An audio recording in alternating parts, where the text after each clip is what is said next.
Assalamualaikum warahmatullahi wabarakatuh. Kita berjumpa lagi di mata kuliah biologi sel. Kali ini kita akan masuk dalam pembahasan bagian dari sel, yakni sitosol dan sitoskeleton. Oke, nah ini adalah pokok bahasan kita kali ini. Ada mengenai sesuai judul, kita akan membahas tentang sitosol, di mana nanti akan dibahas komposisi dan contoh metabolisme yang berlangsung di sitosol, yakni glikolisis. Kemudian yang kedua adalah sitoskeleton. Kita akan membahas tentang strukturnya dan kemudian juga tentang fungsinya. Oke, baik, kita mulai saja. Di mana semua sel itu memiliki ciri-ciri dasar sebagai berikut, yaitu dibatasi oleh penghalang yang selektif atau barrier yang selektif yang disebut sebagai membran plasma atau membran sel. Nah, ini sudah kita pelajari minggu lalu. Kemudian yang kedua, di dalam semua sel itu ada zat semifluida seperti jelly yang disebut sebagai sitosol, di mana semua komponen subselular itu tersuspensi di sini. Nah, ini yang akan kita bahas. Kemudian yang ketiga, semua sel itu mengandung kromosom yang membawa gen berupa DNA, dan semua sel itu memiliki ribosom, kompleks kecil yang membuat protein sesuai dengan instruksi dari gen. Oke, sekarang kita akan mempelajari salah satu ciri sel, yakni ciri dasar sel yakni yang memiliki sitosol ya. Nah, apa itu sitosol? Sitosol merupakan matriks cair yang ditemukan di dalam sel, baik sel eukariot maupun prokariot. Nah, kalau pada sel eukariotik itu termasuk cairan yang diselubungi oleh membran sel. Jadi ini cairan yang diselubungi oleh membran sel, tetapi tidak termasuk inti sel dan organel ya. Jadi organel tidak termasuk. Jadi ini yang di sini saja nih yang disebut sitosol pada sel eukariotik. Sedangkan kalau pada prokaryotik, semua cairan yang di dalam sel prokaryotik itu adalah sitoplasma. Jadi kalau pada prokaryotik itu tidak ada beda antara sitosol dan sitoplasma karena dia tidak mempunyai nukleus maupun organel. Nah, apa itu beda sitosol dengan sitoplasma ya? Jadi sitosol itu adalah komponen dari sitoplasma. Nah, jadi sitosol adalah bagian dari sitoplasma ya, merupakan komponen dari sitoplasma. Sitoplasma itu meliputi sitosol, semua organel, dan isi cairan di dalam organel. Jadi misalnya mitokondria termasuk isi dari cairan yang terdapat dalam mitokondria. Nah, tetapi sitoplasma itu tidak termasuk nukleus. Bisa dilihat pada gambar ini, mana yang sitoplasma. Jadi yang berwarna kuning ini adalah sitoplasma nih. Jadi yang diselubungi oleh membran sel, tetapi tidak termasuk nukleus. Organel termasuk, begitupun juga cairan yang di dalam organel. Nah, jadi cairan di dalam mitokondria, kloroplas, dan vakuola adalah bagian dari sitoplasma, tetapi bukan merupakan komponen sitosol. Ya, semoga bisa dipahami. Nah, sedangkan bisa dilihat kalau yang di sitosol itu maksudnya ini yang berwarna kuning saja. Jadi organel dan cairan yang di dalam organel itu bukan sitosol. Jadi yang sitosol itu adalah cairan yang berada di antara membran plasma dan nukleus dan tidak termasuk organel. Gitu ya. Jadi ini beda antara sitoplasma dan sitosol. Jadi yang di sini yang bagian kuning di sini adalah sitosol, yang bagian kuning di sini adalah sitoplasma. Bedanya adalah di organel ya. Kemudian tadi sudah disebutkan bahwa kalau pada sel prokaryotik sitoplasma itu sama dengan sitosol, jadi tidak ada bedanya. Nah, ini adalah komposisi sitosol. Sitosol itu terdiri dari air, sebagian besar diisi komponennya adalah air sekitar 70%, kemudian berbagai ion, molekul kecil, dan makromolekul. Nah, pH di sitosol itu berkisar antara 7 sampai 7,4. pH ini akan lebih tinggi ketika sel sedang tumbuh. Nah, apa saja ion yang terlarut di dalam sitosol, itu diantaranya adalah kalsium, Na+, Cl-, Mg2+, Ca2+, dan bikarbonat ya. Cairan di sitosol itu di keseluruhan sitosol itu bukan larutan yang homogen, jadi bisa jadi di sisi satu konsentrasi substansi tertentu lebih tinggi, tapi di sisi lain tidak, gitu ya. Nah, ini ada beberapa hal yang mempengaruhi konsentrasi suatu substansi di dalam sitosol. Di antaranya adalah gravitasi, kemudian saluran-saluran yang terdapat di membran sel dan organel yang mempengaruhi konsentrasi kalsium, oksigen, dan juga ATP. Kemudian satu lagi adalah saluran yang dibentuk oleh kompleks protein atau protein channel ya. Nah, apa fungsi dari sitosol tersebut? Nah, sitosol itu memiliki beberapa fungsi di dalam sel, yakni terlibat dalam transduksi sinyal antara membran sel, nukleus, dan organel. Masih ingat ya, transduksi sinyal itu adalah penyampaian sinyal akibat ada satu reseptor menerima suatu molekul pembawa pesan, misalnya hormon ditangkap oleh suatu reseptor di membran sel, kemudian nanti sinyalnya itu akan disampaikan mulai dari membran sel, nukleus, kemudian organel yang menjadi target dari sinyal tersebut gitu. Jadi disinilah sitosol juga terlibat dalam penyampaian sinyal itu.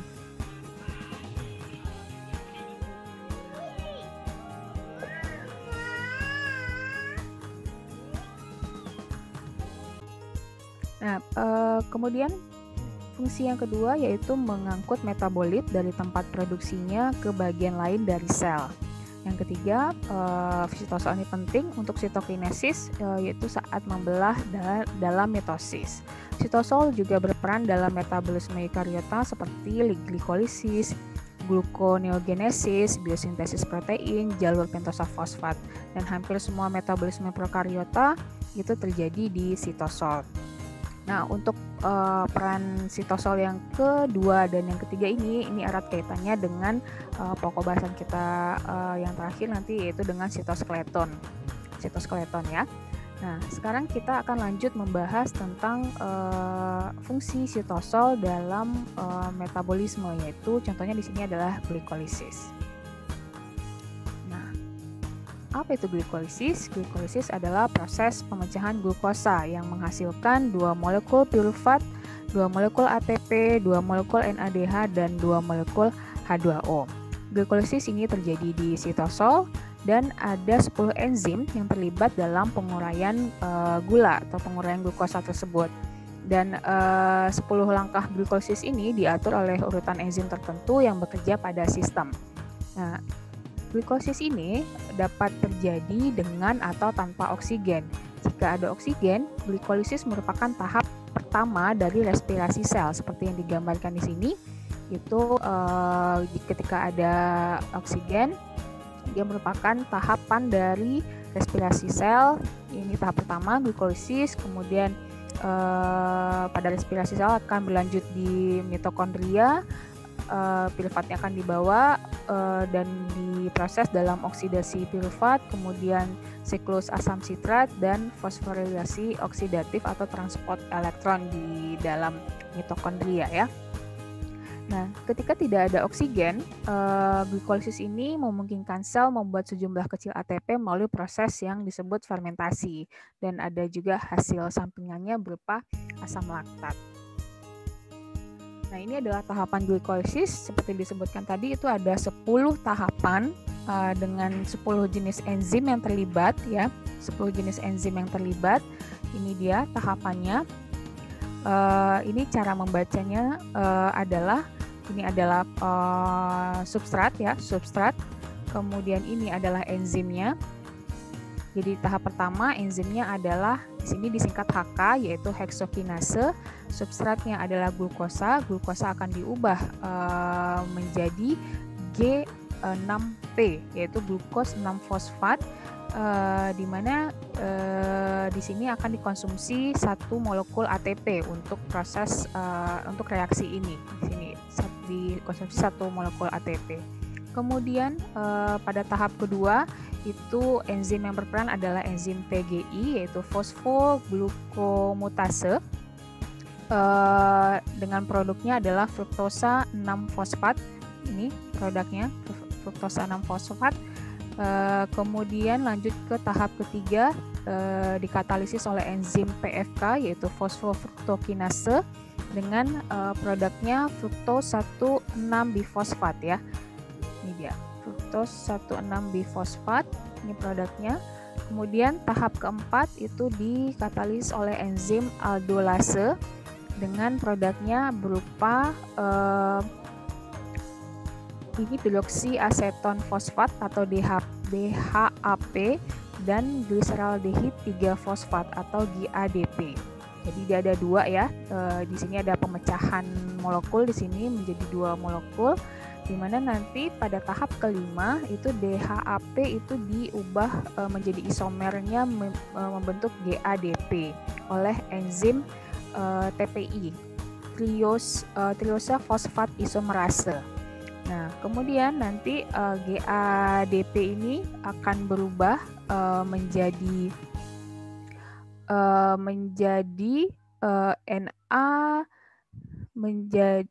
menjadi NADH dan H+ dan 3-fosfogliserat ya.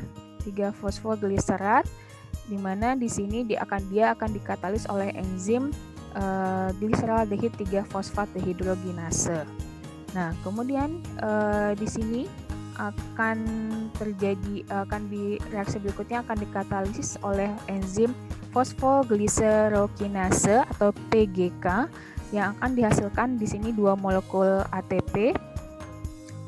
Kemudian akan juga dihasilkan produk molekul 3-fosfogliserat atau 3-PGA, ini hanya kurang. Kemudian pada tahap ke-8 itu akan dikatalis oleh enzim PGM, fosfogliseromutase, di mana akan dihasilkan produk 2-fosfogliserat. Kemudian pada tahap ke-9 dikatalis oleh enzim enolase yang menghasilkan produk berupa fosfoenolpirufat atau PEP. Dan terakhir pada tahap ke-10 itu dikatalis oleh enzim pirufat kinase yang menghasilkan pirufat dan 2 molekul ATP.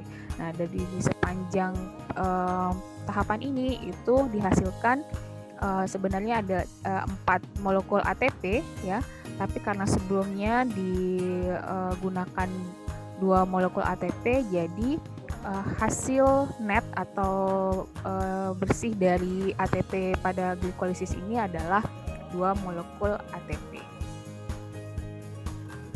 Oke, sekarang kita lanjut ke subpokok bahasan berikutnya, yaitu sitoskeleton.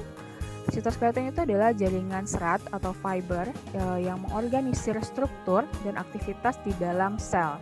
Sitoskeleton itu memanjang ke seluruh sitoplasma sel. Nah, ini bisa dilihat pada gambar bahwa yang berwarna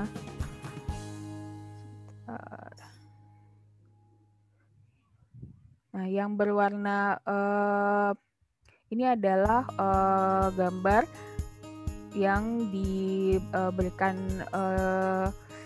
pewarna yang bisa berpendar, di mana ada 3 komponen sitoskeleton di sini, tapi kecuali filamin intermediate. Yang ini yang berwarna biru itu adalah DNA di nukleus ya, sedangkan yang berwarna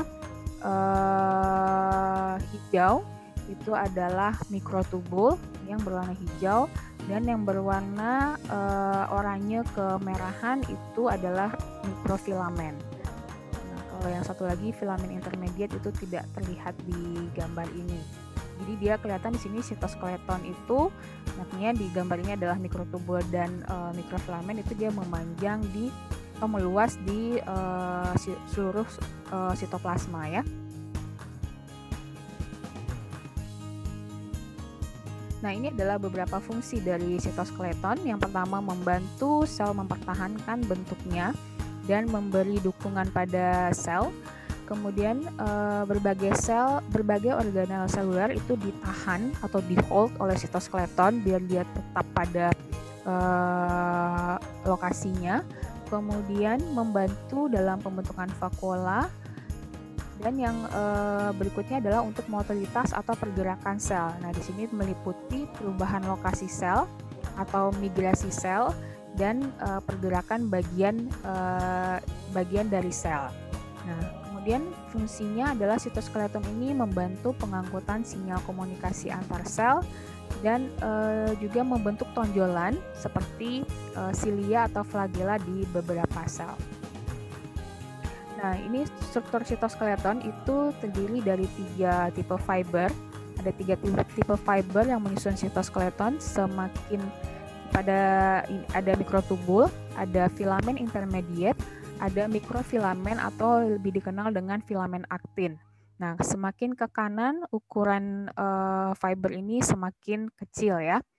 Jadi yang paling besar itu adalah mikrotubul, kemudian ada filamen intermediate sesuai dengan ukurannya diberi nama intermediate karena ukurannya berada di antara mikrotubul dan mikrofilamen.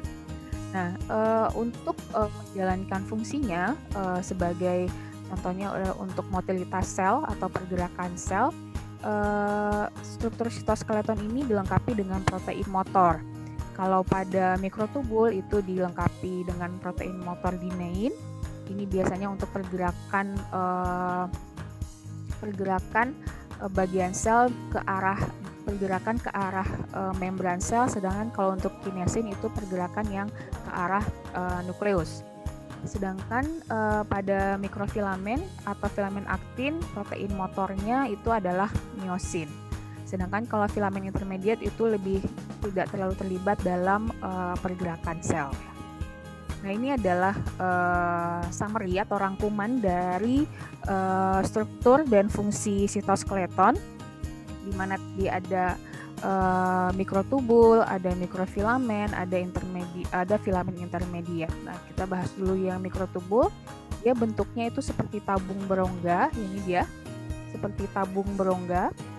Ukurannya 25 nanometer dengan lumennya itu sekitar 15 nanometer. Jadi kalau yang rongganya ini di dalamnya itu ada 15, kalau secara keseluruhan dia diameternya 25 nanometer. Nah, protein jadi mikrotubul ini disusun oleh protein subunit. Subunit kecilnya itu namanya tubulin. Dia itu tubulin ini dia berupa dimer atau berpasangan antara alfa tubulin dan beta tubulin. Nah, ini bisa dilihat di sini, satu alfa, satu beta ya. Kemudian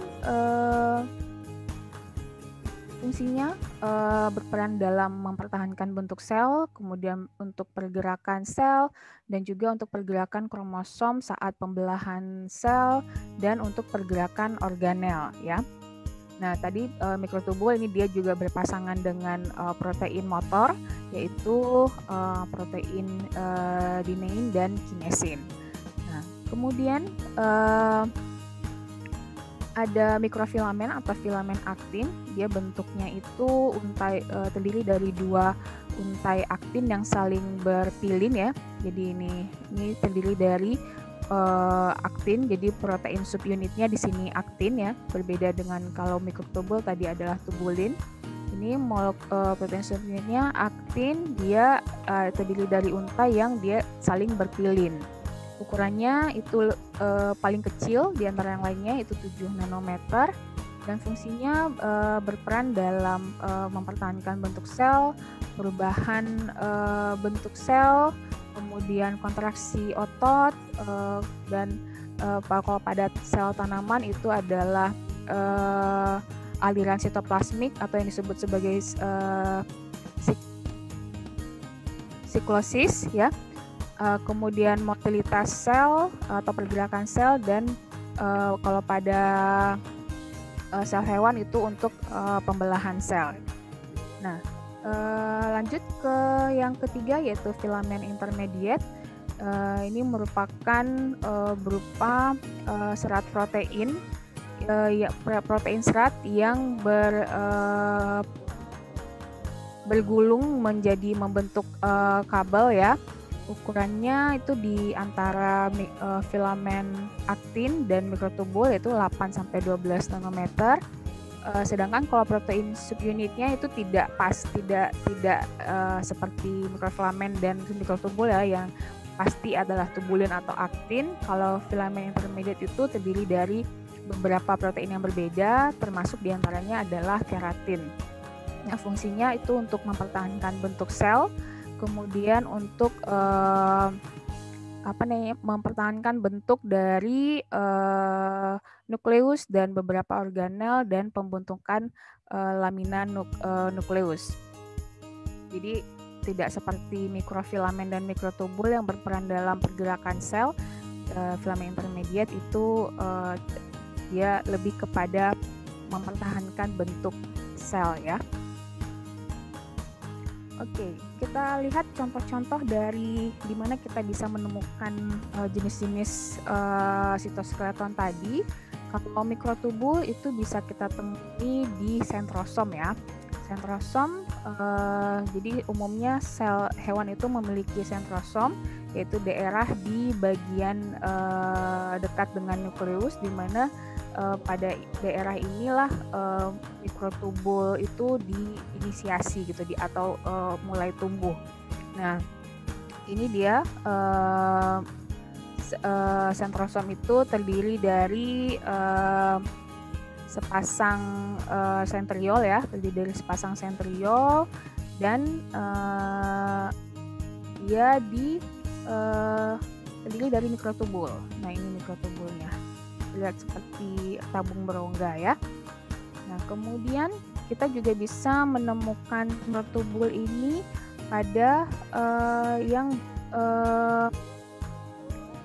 yang berperan dia menempel pada vesikula ya.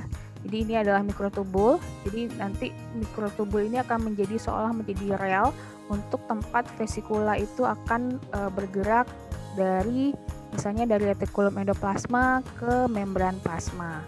Nah, di sini pada gambar ini ditunjukkan ada 2 vesikula mengandung neurotransmitter yang bergerak di sepanjang mikrotubul ke ujung dari perpanjangan sel yang disebut akson pada sel saraf.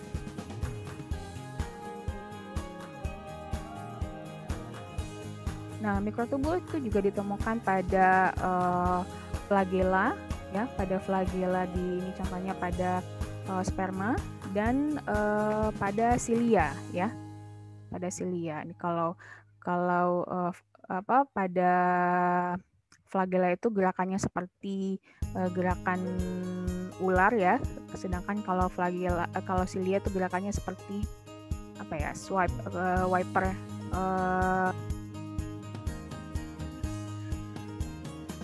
seperti wiper pada kaca mobil ya. Nah, ini bentuk struktur dari flagela atau silia yang terdiri dari mikrotubul. Nah, ini adalah mikrotubulnya. Kemudian yang berwarna merah ini adalah protein motornya. Di sini adalah dinein ya, yang berwarna merah. Nah, ini yang menyebabkan dia bisa melakukan pergerakan di protein motor ini dan dibantu oleh ATP untuk pergerakannya. Nah, di tengahnya juga ada mikrotubul. Kalau ini kan ini merupakan daerah bagian longitudinal dari ini adalah silianya ya. Silia ini dipotong bagian sini, ini bentuknya seperti ini. Dia terdiri dari susunan 9 tambah 2. Jadi ini ada 9 doblet mikrotubul, 1, 2, 3, 4, 5, 6, 7, 8, 9. Ini ada doblet ya, dan 2 yang di tengah gitu. Sedangkan kalau pada bagian basal atau bagian yang di dekat membran plasmanya, basal badinya, itu dia berbentuk triplet ya. 1, 2, 3, 9 juga, 1, 2, 3, 4, 5, 6, 7, 8, 9, tapi di tengahnya tidak ada. Jadi dengan susunan 9 ditambah 0. Oke, itu mikrotubul. Sekarang ke mikrofilamen atau filamen aktin ya. Kenapa disebut filamen aktin? Karena protein subunitnya adalah aktin. Nah, contohnya itu bisa kita temui di sel otot ya. Di sel otot ini adalah filamen aktinnya ya, yang bertwist atau berpilin itu tadi. Nah, kemudian ini adalah si protein ininya motornya yang akan menggerakkan yang akan menimbul yang menyebabkan sel itu bisa berkontraksi ya. Ini si miosinnya, ini si filamen aktinnya. Nah, interaksi antara kedua inilah yang nanti bisa menyebabkan kontraksi pada sel otot. Dan kemudian kita bisa juga temukan pada pergerakan amuba ya, dengan ini perpanjangan pseudopodianya. Kemudian kalau pada sel tanaman itu adalah untuk berupa aliran sitoplasmik. Jadi ini nanti ada aliran sitoplasmik di sini yang disebut sebagai nama lainnya juga disebut sebagai siklosis ya. Oke. Kemudian yang terakhir adalah filamen intermediate. Nah, filamen intermediate ini berbeda dengan mikrotubul dan mikrofilamen yang ditemukan pada semua sel eukariotik. Filamen intermediate itu hanya ditemukan pada beberapa sel hewan termasuk vertebrata. Nah, seperti yang sudah saya sebutkan tadi, struktur filamen intermediate ini lebih permanen atau statis dibandingkan mikrotubul dan mikrofilamen karena kedua ini berperan dalam pergerakan sel, sedangkan filamen intermediate tidak ya. Filamen intermediate berperan penting dalam memperkuat bentuk sel dan memperbaiki posisi organel tertentu. Nah, ini contohnya pada lamina dari nukleus ya. Ini nukleus. Kalau pada lapisan selubung dari nukleusnya itu jika diperbesar bentuknya seperti ini, ada pori ya, ada kompleks porinya. Nah, ini dia si lamina nukleus ya.